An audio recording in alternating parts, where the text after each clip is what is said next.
മോഹൻലാലിന് മലയാളികൾ കൊടുക്കുന്ന സ്നേഹം മറ്റൊരു സിനിമാ താരത്തിനും മലയാളത്തിൽ നിന്ന് ലഭിച്ചിട്ടില്ല എന്ന് അടിവരയിട്ട് പറയാൻ കഴിയും. ലാലേട്ടന്റെ കരിയർ നോക്കുന്ന സമയത്ത് മറ്റ് താരങ്ങളിൽ നിന്നൊക്കെ വളരെ വ്യത്യസ്തമായിട്ട് തന്നെ നമുക്ക് തോന്നാറുണ്ട്. അതിന് പല കാരണങ്ങളുണ്ട്. അതിലൊരു കാരണമാണ് അദ്ദേഹത്തിന്റെ സിനിമകളിൽ ഐക്കോണിക് ആയിട്ടുള്ള മൊമെന്റുകൾ കൃത്യമായ ഇടവേളകളിൽ സംഭവിക്കും.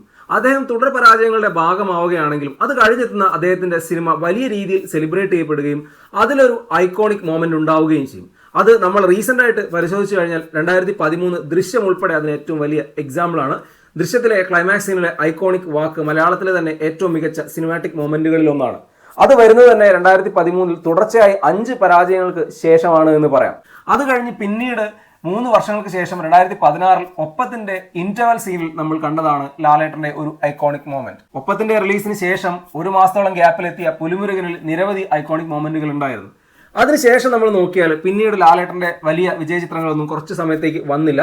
2019 ലാലേട്ടന്റെ വലിയൊരു ചിത്രം പിന്നീട് തിയേറ്ററിൽ വിജയിക്കുന്നത്. അത് ലൂസിഫർ ആയിരുന്നു. ലൂസിഫറിൽ മോഹൻലാലിനെ അറസ്റ്റ് ചെയ്ത് കൊണ്ടുപോകുന്ന സീനിൽ നമുക്കറിയാം, മോഹൻലാൽ ഒരു പോലീസ് ഓഫീസറെ ചുമരിനോട് ചേർത്ത് നിർത്തി ചവിട്ടുന്ന ഒരു രംഗം മലയാളത്തിലെ ഐക്കോണിക് മൊമെന്റുകളിൽ ഒന്നായിരുന്നു. പിന്നീട് ദൃശ്യം 2 വന്ന സമയത്ത് 2020 ശേഷം മോഹൻലാലിന് അങ്ങനെ ഒരു മൊമെന്റ് ലഭിക്കുകയുണ്ടായി. ദൃശ്യം 2 ക്ലൈമാക്സ് ഭാഗത്ത് മോഹൻലാൽ കോടതിയിൽ നിന്ന് ഇറങ്ങി വരുന്ന ഒരു സീൻ, ഓപ്പോസിറ്റ് മുരളി ഗോപിയും നടന്നു വരുന്നു. ആ ഒരു വാക്കിംഗ് സീൻ മലയാളത്തിലെ ഏറ്റവും മികച്ച സീനുകളിൽ ഒന്നായി മാറി.